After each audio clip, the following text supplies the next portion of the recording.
Aging program. My name is Amy Gernaat. I'm the owner of Amy G Vitality Health Coaching for very busy professional women as they age, as they go through transition, as they go through change, and I use a combination of body wisdom and self-leadership.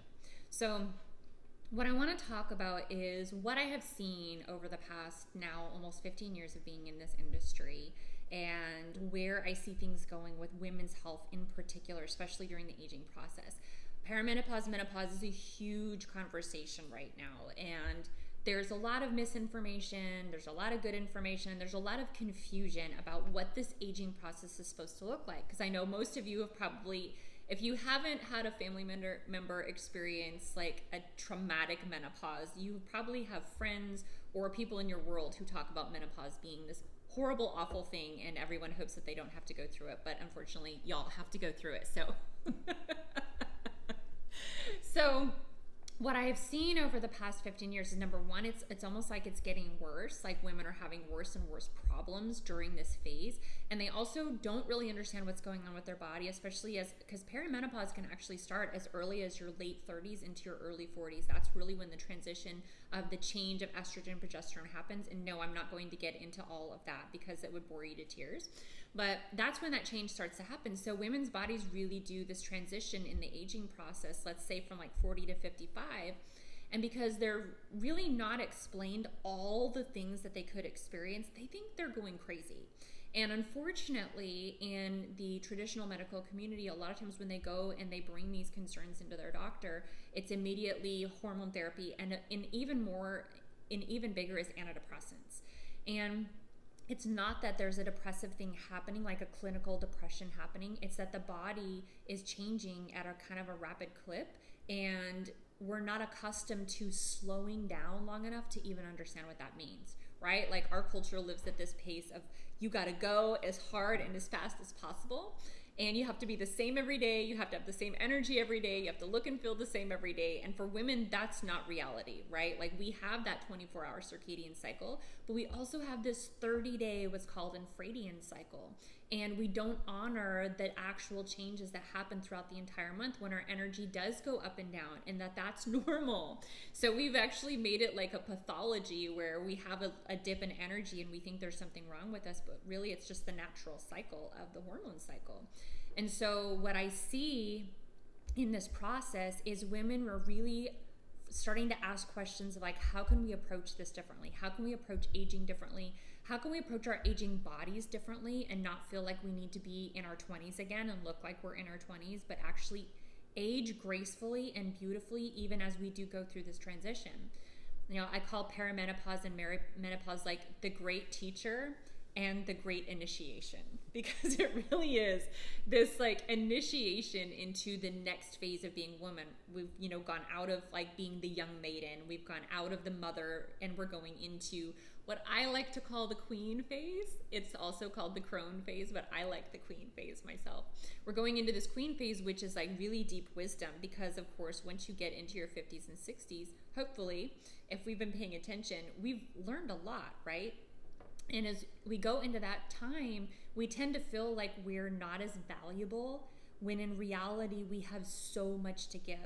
And so what I would love to see moving forward is that women, as they age and they go through this process in their 40s, 50s, and 60s, begin to mentor the younger women coming up. I can't tell you how many women, when I'm talking about these type of things, when I'm talking about all the alternatives of support to go through perimenopause, not just on like the pharmaceutical side or even supplementation, but just life in general.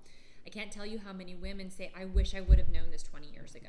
I wish I would have been having these conversations 20 years ago and understood what was coming, understood that my body isn't broken, that I'm not broken, that there's not something drastically wrong with me, but that this is natural, and how to better take care of myself, because we can really take really good care of ourselves during that time. We're just not taught to. And so what I'm really working in the feminine leadership area is women that are going through these phases or beyond these phases begin to talk to the younger women, begin to mentor with the younger women, and let them know this doesn't have to be scary. You don't have to be fearful about going through the aging process. There is a way to age gracefully with you on the priority list, which a lot of women are not on their own priority list, with you being on the priority list so that you get to fill yourself up in order to be, put your great vision out into the world or be what you want to be for the people in your family or your community. There's a way to do that, but you've got to be at the top of the priority list. And I believe that part of the reason women are struggling during this time right now is because they're not at the top of that list, because we think it's selfish, right? And it's not selfish. It's actually serving your family, and it's serving your community. It's serving your business or your career, whatever you're doing in this time. It's serving them by you being at the top of the priority list so you can really deeply take care of yourself and not have a traumatic experience going through the aging process. It doesn't mean there won't be challenge. It doesn't mean that there won't be things that you don't like and have to go through. It doesn't mean that at all. It doesn't mean that we're just gonna whistle in Dixie and running through the fields with flowers and grass in this fall.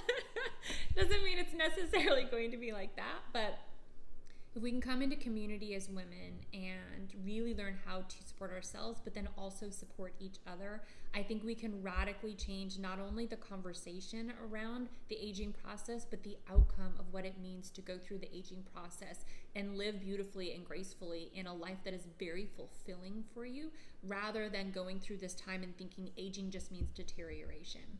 We have choices. It's a matter of knowing that those choices are available, choosing that, and then finding a community of women that you can support each other and implement those things as you go through this time period. So, when I think about aging and the aging process for women, I think it can be a really beautiful and important time in our lives. And again, you have tremendous value and wisdom to add as you age. You're not insignificant. You're not obsolete. You're even more important as an elder for the next generation that's coming up, to show them what's possible during aging and to be almost like a guiding light to where they can actually go and not have this fear that it's just like the rocking chair and you can't get out of it or stand up straight. Doesn't have to be it. So I really promote the aging gracefully and powerfully, and it's available for every single one of you. So thank you so much for watching all of these videos and looking at some different perspectives of what aging is as you watch all of these different interviews. It's a really important conversation, and I think even just a small shift in perspective can drastically, change the outcome and the direction of your life as you age. So thanks for being here. We appreciate you.